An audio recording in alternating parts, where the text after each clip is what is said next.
awesome. Thanks so much, Shannon, for joining us today on Girl Fight Talk. Oh, thank you for having me. Yeah, it's such a pleasure. It was such a, I was like, I think I've reached out to you on Twitter a couple of times, and you've liked my tweets, and I'm like, oh, I'm going to have Shannon on my show one day. We're going to make it happen.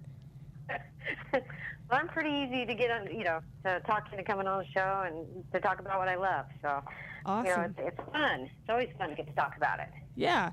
And so this is for our viewers and for our listeners who may or may not know, Shannon Knapp is the president, owner, and CEO of the only all-women's professional MMA association, Invicta Fighting Championship. And so it's such a huge honor to have her on our show and to talk about, Girl Fight Talk. It's implicit within the title of our show, but we are here to talk about women in fighting, and it's a huge honor to have someone who actually owns an organization, and not just a small one, but a huge one, on our show today. So it's a huge privilege.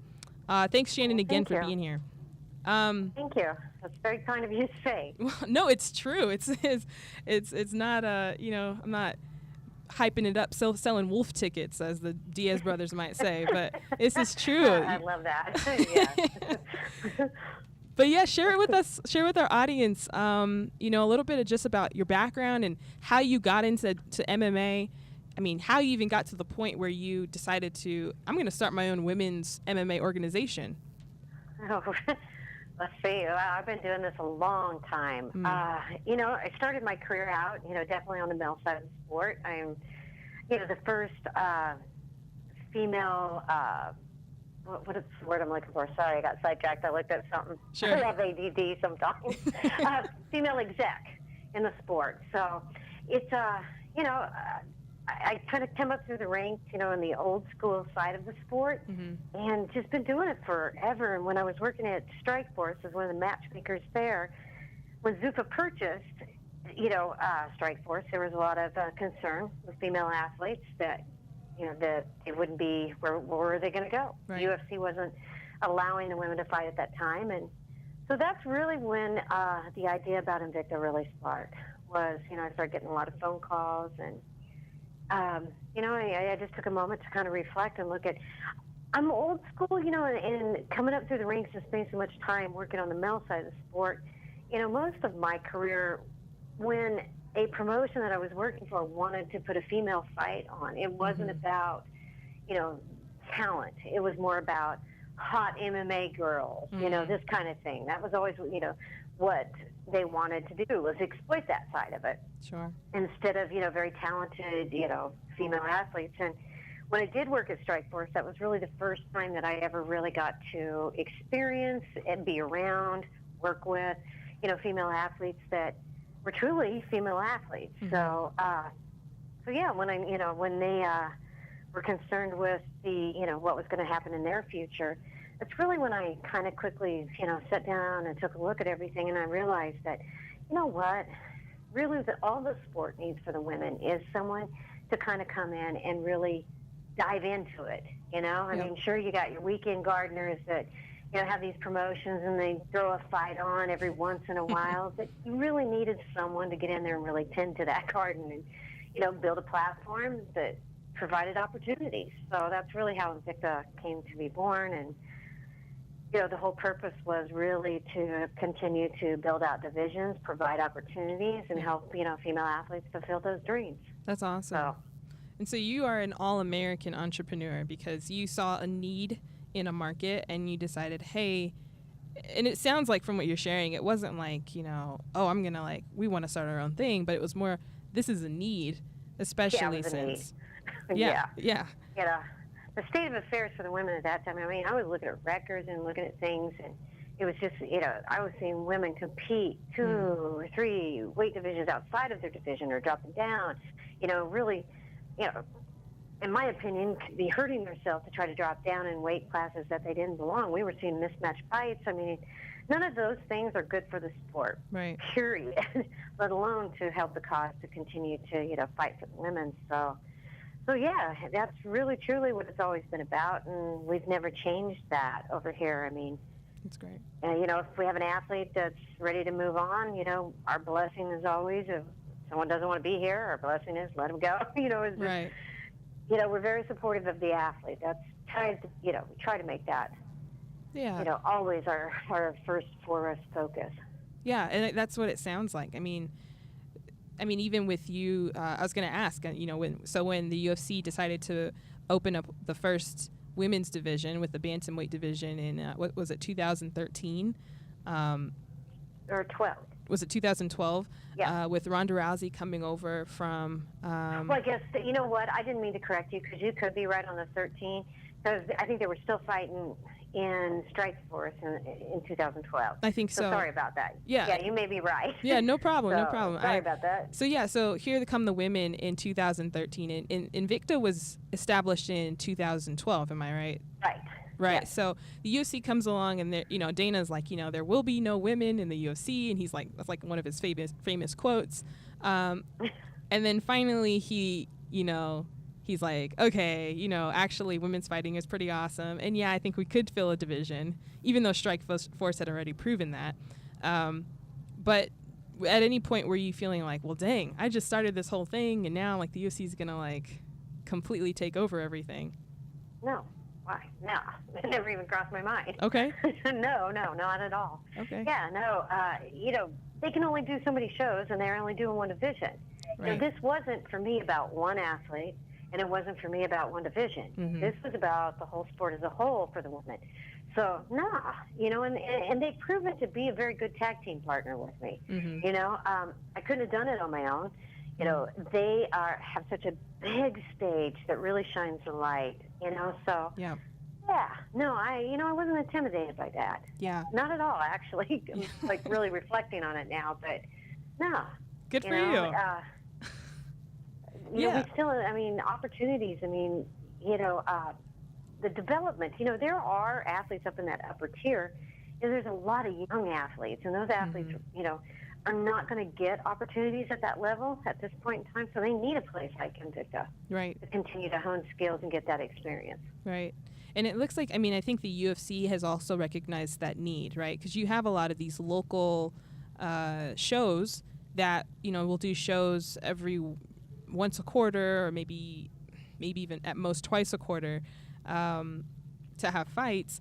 But a lot of these fights either just are so small that they aren't able to, again, provide their fighters, even the ones that they want to groom into being UFC fighters one day, into being able to have that platform for themselves. And so I think the UFC, even with using their UFC Fight Pass platform, has made a very strategic move in, taking, using your content and other companies' content to really bring eyes and ears to that, your organization, so that when they're prepared to move to the UFC, everyone, it's not like, who's that fighter? They already have a story and a background, and people are aware of what's been going on.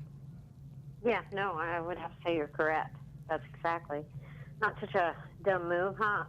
No, not at all. Strategic. And I mean, this is interesting, right? Because I've had a lot of guys on this show.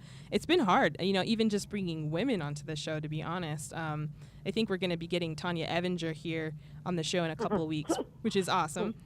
She is. She cracks me up. We had some exchanges on Twitter as well. Like, oh, you're in for it. Yeah, she responded to me too on Twitter, and I said, hey, Tanya, we've got to have you on the show. And she was like, yeah, let's do it, girl. And I was like, all right, well, I can contact you. And she's like, we'll have to talk about it another time. But yeah, I was like, she's a character for sure. But okay, one thing. This is something I had some Twitter questions, and one of my fans wanted to ask. They wanted to ask, Shannon, why do we still have ring girls in an all women's fighting company? Well, I don't know if anybody's noticed, but mine are a lot more clothed than the typical. Good. Yeah, I have noticed. They really like spandex. Because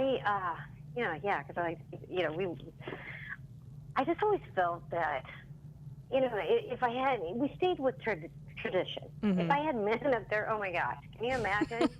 It would become this huge, big, ordeal kind of thing. Mm-hmm. People would, like what's the word I'm looking for? Like some kind of a, spectacle type thing. Sure. So sticking with, tradition, only kind of, maybe classing it up a little, making it not as, in your face, sex, Sure. appeal kind of thing. So I tried to figure out a way to meet in the middle, where Okay. it still made sense. Okay. Does that make sense? No, How I it's true. explained it? Yeah, it's funny if you had guys up there strutting it around, walking around the ring. I think people So would be weird, right? you might get viewership, but I don't know if you'd get the right kind of viewership. So, Right? I mean, maybe you could try it one time and just like experimentally do it, and it might be like I'd do really it for fun. charity. What was that? I would do it for charity or something like that. Okay. We'll have to But- set that one up. Yeah. It's so funny. Okay, that was just a little fan question, but Oh, no worries. so then even kind of just going back to just the sport as a whole, so obviously the UFC sale, that's kind of been a huge story this year. That's probably one of the biggest stories of 2016. And so when that happened, did that affect or does that affect Invicta in any way? Well, no, it hasn't. Hasn't at all. Mm-hmm. Trying to think. Yeah, I haven't seen anything that really has affected us in any way at this point in time. I mean, could it in the future? Yeah, it's possible. Sure. But right now, everything is business as usual. Gotcha. You know that line, right? Right. Yeah. Mhm. Okay. So it's been going pretty smoothly, which we hope that, I think in the fight community, that's been something that has been a, where the UFC goes, in a lot of ways, the sport goes. And so I think a lot of fans can sometimes be concerned, and hearing like different fighters who might have, different complaints here or there, it's like, okay, well, maybe there's a lot more competition now, even with Bellator, with their new signings, with Rory McDonald and with Chael Sonnen and these different guys. I think fighters are becoming a lot more, it's like the awakening of the MMA fighter, I feel like, this year. Call it the wild, wild west right now. That's what I call it. Okay. Yes. So not And people necessarily. are becoming a lot more vocal. Yeah. Do you support the fighters being vocal? I don't not support it. Sure. I certainly, I think that everybody has a voice. Mhm. And and if that's, what they believe in and that's their stance, then, that's their stance. I mean, Sure. I'm not going to tell them they don't have a right to. So, but it doesn't really have anything to do with me. So as far as, having a real judgmental type opinion, I really don't. I Sure. think that, that's between them and Zuffa, and, how it gets handled, that's all on them. Yeah. I can only say how I might handle things. But certainly right now, I think there's a lot going on. I think it's going to be interesting to sit back and watch it all unfold. The landscape is changing. I think the Bellator, there are some doors that have opened for them to become more competitive than they have in the past. We'll see if they take advantage of those doors that have opened and what they do with them. I do think that there is a big movement with the athletes and the unions and things like that. So it's going to be very interesting. I'm looking at a situation that, when Zuffa sold, this changed everything from everything I've known my whole entire career. Right. Zuffa's always been there, and it's always been owned by the same people, and it's always been ran a certain way and things like that. So, I think it's new to everybody, and it's very interesting. Probably the most interesting thing for me is watching how when the hands did change, the case to the Empire switched over and stuff like that, how much more vocal the athletes became at that point. Mm-hmm. So I think that's very interesting within itself. But, I have no judgment if they're right, wrong, or, Sure. Anything like that. Yeah. And I think we're, like you said, we are in the wild, wild west. You think That's what of. it feels like. Anything's possible. Right. Which is. It just cracks me up sometimes because I'm like, oh my gosh, this is, within a split second, everything turned very quickly. Yeah. And I think there's something exciting about that, though, because with the technology that we have these days, there are no other major sports that have reached the level of the UFC. So you'd compare that to like the NBA or, the MLB or whatever it be, with technology, with the context of technology as it stands. And so I think this is going to be a really interesting business and social case study to kind of see, like you said, as it unravels, with this new, 2016 context of, okay, how does a large multi-billion dollar organization mature in the age of technology? And I think that'll be a really interesting story, a couple decades down the line, to be able to go back and say, wow, okay, this is how everything happened. So you're part of it, and that's exciting. Yeah, it's crazy. And from what I hear, these guys are super, super smart, about the UFC. They're supposed, have a lot of resources, a ton of resources. So it's going to be interesting to see how things do change up. Sure, yeah. And you know what? Bellator's never had an opportunity bigger than the one they got in front of them. It's going to be really interesting for me to sit back and watch and see what they do with that. So we'll be sitting back. We need to just get a bag of popcorn. It's an interesting time, that's for sure. Definitely. So, okay, so one of the biggest fighters that you have on your personal roster, and it's interesting because she's kind of on both you and the UFC's roster, is Cris Cyborg. Mm-hmm. And here she is, fighting, and I think there's a lot of ambiguity of like, okay, well, what's Cris Cyborg going to do?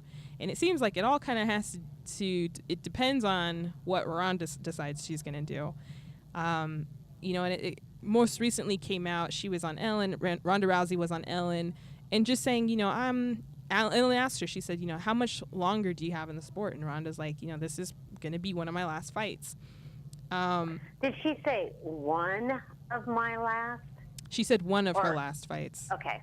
Yeah, because I didn't watch it, and I've seen it reported several different ways, so I was just curious. Okay, yeah. She said this is definitely, I don't want to say, quote, this is what she said, but paraphrasing, she said this is one of my last fights. And okay. Well, that makes sense. Yeah, and she says she's going to be wrapping it up soon. And, I think, generally as the MMA audience and fans and media, we kind of hear fighters starting to say, I'm ready to hang them up. It's kind of like, uh-oh, and you're still going to get in there. And it's kind of this scary thing, like, all right, well, if you're going to go in there, we want to make sure, even from my perspective, I want to see a fighter go in there completely healthy, not just physically, but also 100 committed to what they're about to do mentally, emotionally, and all those things. And so we know she's about to go and fight Amanda Nunes to try to reclaim her title at UFC 207 in Las Vegas. But my assumption would be perhaps she wants to try to fight Cyborg as one of her last fights, if not her last fight. Do you think that fight's going to still happen? I don't know. I honestly don't know anymore. Sure. There was a time I said definitely, eventually, it will. Mm-hmm. But, I don't know if I can honestly say that now. A lot of things have changed. Yeah. I didn't think, that Ronda would take that much time off either. Mm-hmm. There's a lot of things that have changed since, I really can't answer that question. Gotcha. I'd love for it to happen. It's still a fight I want to see, that's for sure. Yeah, everyone wants to see that fight. Will it? I don't know. That's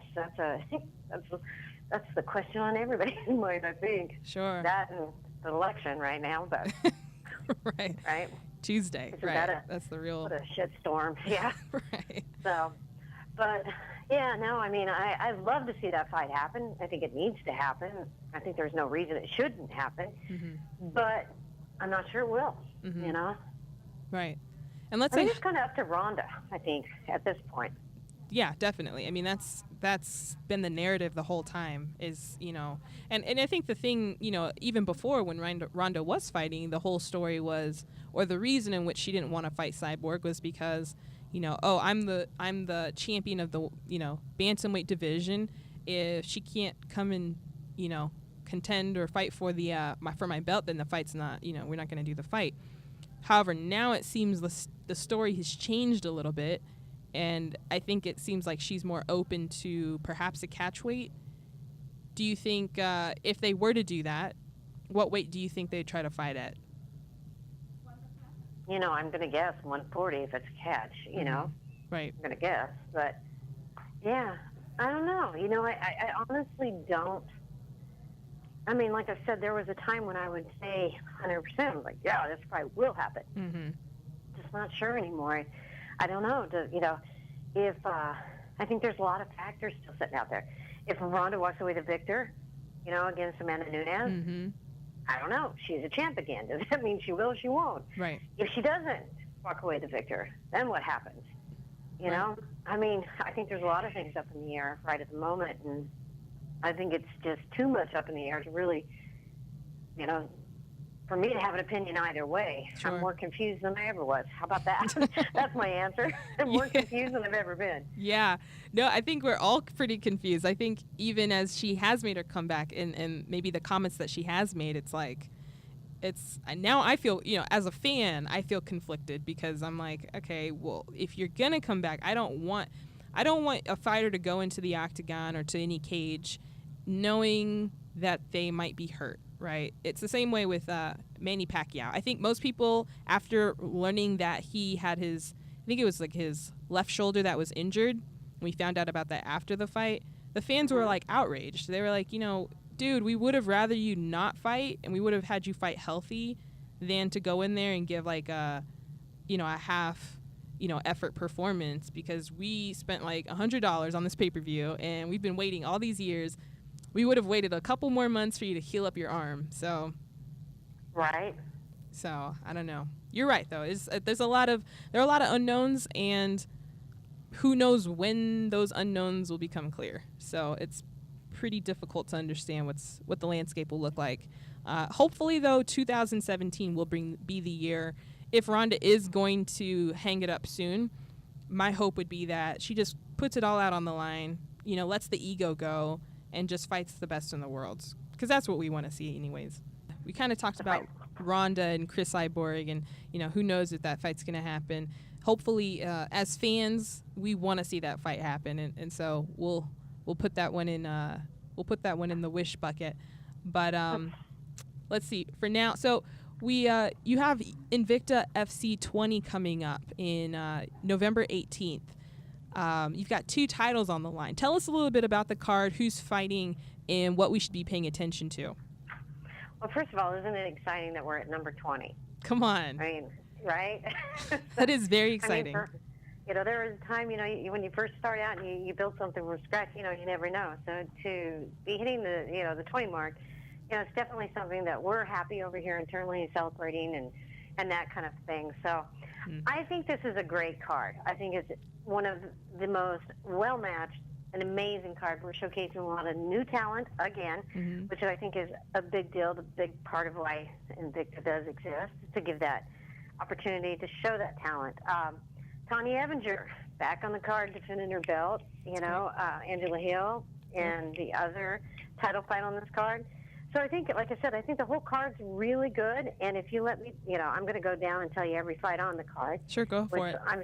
I'm sure a lot of people already know these fights, but I guess, some of the fights, maybe we talk a little bit about some of the fights to really, I think that fans should keep an eye out for, some of these newcomers. I mean, we've got Stephanie Yeager that's going to make her debut on this card. She is actually a judo champ. Okay. She actually has competed against Ronda Rousey twice. Oh, wow. Career. She beat her once and then lost to her once. So it's going to be interesting to see Stephanie, and she's matching up, against Alexa Connors, which I think is another young athlete that really looks impressive. So JJ Aldridge making, returning back to Invicta, and it's always good to see JJ, and she takes on Lynn Alvarez, and I think that's going to be a great matchup.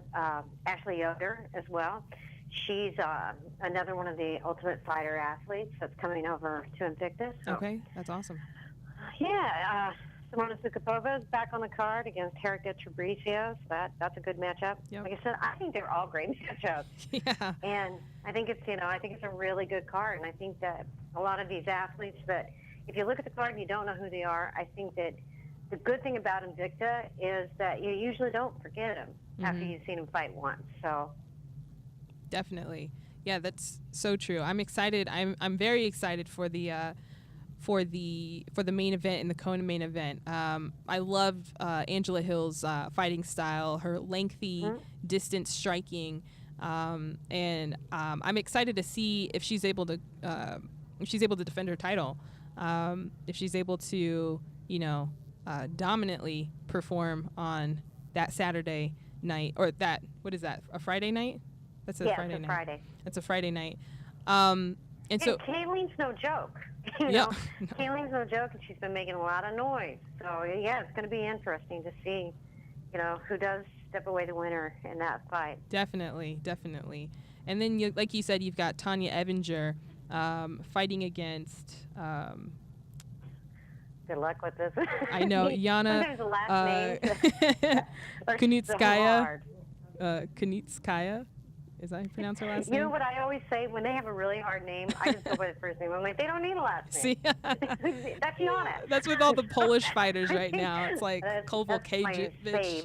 I'm like, okay, give us I need the phonetic, like, give us a little tab on the website. But yeah, no, I'm excited for that fight. Tanya, she's a true vet. Like, you talk about, you know, people want to say, oh yeah, like Gina Carano, she's like the first women's MMA fighter ever in existence. And I'm like, no. there are plenty of fighters. Tanya Evinger, she is like OG. I'm excited to see her fight. I'm excited. She has that real old school kind of just brawl and like just rough kind of style as well, which I'm excited. That's what makes a lot of these fights very exciting. What do you feel like is something that we need to look out for in that particular fight? With Tanya and Yana? Yeah. What do I think you need to look out for? I mean, I think it's going to be an action, fast-paced fight. Mm-hmm. I think that, Yana's making her debut here at Invicta, and I mean, to step into the Invicta cage and your first fight is a chance at that belt. Right. I mean, that usually tends to amp things up quite a bit. I mean, we usually get to see the best version of whoever is in that position. So sure. I think that, it's going to be a good fight. I think it's going to be a real good fight. And I think it'll be fast-paced and exciting. Definitely. Well, so you guys, just so you know, again, Invicta FC 20, a huge milestone event. Anytime that you can hit a milestone, it's always going to be a special card. Make sure, are there tickets still available, Shannon? Yes, there are. Okay, tickets are still available, guys. So if you want to go ahead and make sure you get your tickets soon before they do run out. In Kansas City, Missouri, at the historic Scottish Rite Temple. Make sure you get your tickets. It's going to be on UFC Fight Pass. Go ahead and subscribe on there so that you can catch all the action. And like we said, the tickets are available at ticketfly.com. So, Shannon, thank you so much for your time and being on our show today. It was quite a pleasure to have you on. Oh, thank you. Thank you. I really appreciate it. So. Yeah, definitely. And we, as a podcast, just to kind of say this, there aren't a lot of women out there who, can speak about the sport and who, have a passion and have enough passion to really create a platform for the women. And that's what we hope to do here at Girl Fight Talk. So we support, we're very grateful for your support. Well, thank you. I mean, every little bit makes a difference, we spread the good word, as they say. Definitely. So appreciate you, giving me the opportunity to talk about what I love. We're going to be working to get one of the promoters here in Colorado. He's actually, he is the owner of the oldest promotion here in Colorado. And they actually had the first women's sanctioned bouts, MMA bouts, ever here in Colorado. And then following that, had the first women's title fights here in Colorado. You guys know that Colorado was the first place that had MMA back in I think it was UFC, back in 1993 here at the I forget which venue they were at. I don't know if it was at the Coliseum or some other venue. But yeah, this is a place. Colorado is really a historic place for MMA, the sport of MMA, and it's amazing to see how it has turned from a local, very unregulated, unappreciated sport into this mainstream sport that now people appreciate, that people are able to make livings, a living off of, and not just a living, but able to create their own businesses out of. And a lot of times, this was a sport that started 23 years ago, in particular, let's just say for the men, because really that's what it was. And for women's MMA to have the growth that it's had in the last 4 years, starting, and with Invicta, and even before that with Strikeforce, it's pretty incredible to have the history that we have as women's MMA. It's only going to, catch up with where the men are at. Invicta, hopefully could one day become the Bellator of women's MMA. And in terms of being able to have the economy to, pay the fighters what they would get paid and all that stuff, that's what we want to see. We want to see, we want to have our, Serena and Venus Williams of our sport. We want to have the Candace Parkers, for you basketball fanatics out there, of this sport. We want to have who's some soccer players. There's like a ton of soccer players. What's her name? Mia Hamm. Mia Hamm's of our sport. Hope Solos. Hope Solos, right? Exactly. Even though people hate her now. Okay, well, we're staying positive, but we still love you, Hope. We still love you, Hope. But that's what we want. We want to see this get elevated, and it only works when there are all the different elements work together, right? And so you guys, I know a lot of you out there are fans of the sport in general, but take the time to not just be a mainstream UFC fighter, fan. For those of you who like your college sports and your NFL, it's kind of the same concept. Take the time to understand the people who are coming up through the ranks so that when they do make it to the UFC, you're like, man, I know exactly what they're, all about. I know who they are. I know what their record is, the history, all of that stuff. Be a real fan and follow all aspects of the sport. So let me get off my little high horse and bring it down just a second. Yeah, it's fun. I'm excited for UFC 205. Like we were kind of talking about the card. Let me pull it up real quick.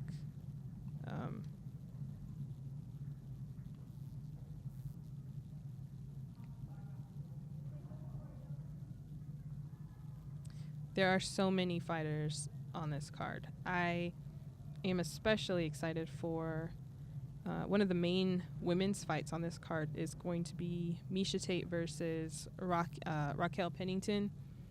And Raquel, as you guys know, fights out of Colorado Springs here in Colorado, and we're just very excited to see her compete against Miesha. That's a tough fight.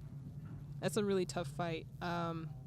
Miesha really relies very heavily on her wrestling, on her very, how would you describe her style? It's very,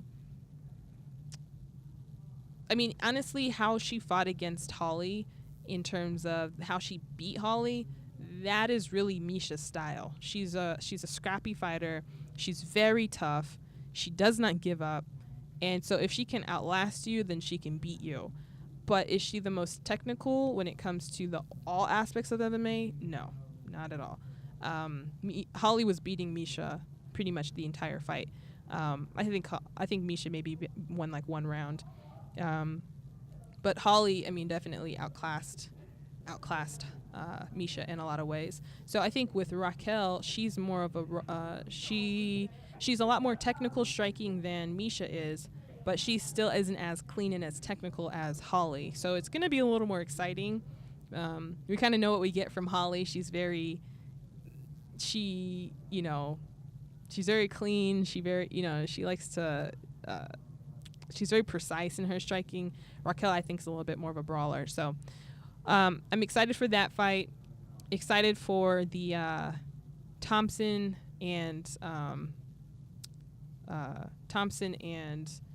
Woodley fight. Like I said, that's going to be an interesting matchup. Woodley's very explosive. He's very quick. He does have good cardio for the most part.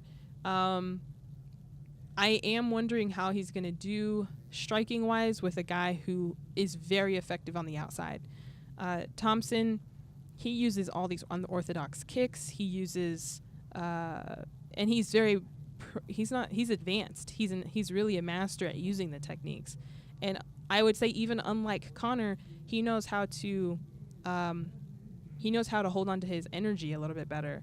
Conor will throw like these super powerful kicks, and not really set them up. And they're kind of fancy looking kicks. They're all these spinning wheel kicks and all that stuff. Thompson, when he does it, he aims to knock you out. and so he'll set them up beautifully. And that's, I think he has such a high fighting IQ. That is probably my biggest concern with Tyron fighting Stephen Wonderboy Thompson on that fight. So yeah, you guys, let us know what you guys think. Tell us what you guys what fights you think are gonna do well, which fighters you think are not gonna do so well. If you're putting money on anybody, let us know who and why. That's pretty much it for this week. Next week we've got some exciting stuff as well. We'll let you know about it on Twitter. Again, follow us at Girl Fight Talk. Visit our YouTube channel. Subscribe. You guys, we need to build it up. We got to build up our subscribers. You're putting out a lot of good content for you guys, and we want you to know what's going on. So let us know if you guys have any questions, and we'll talk to you later.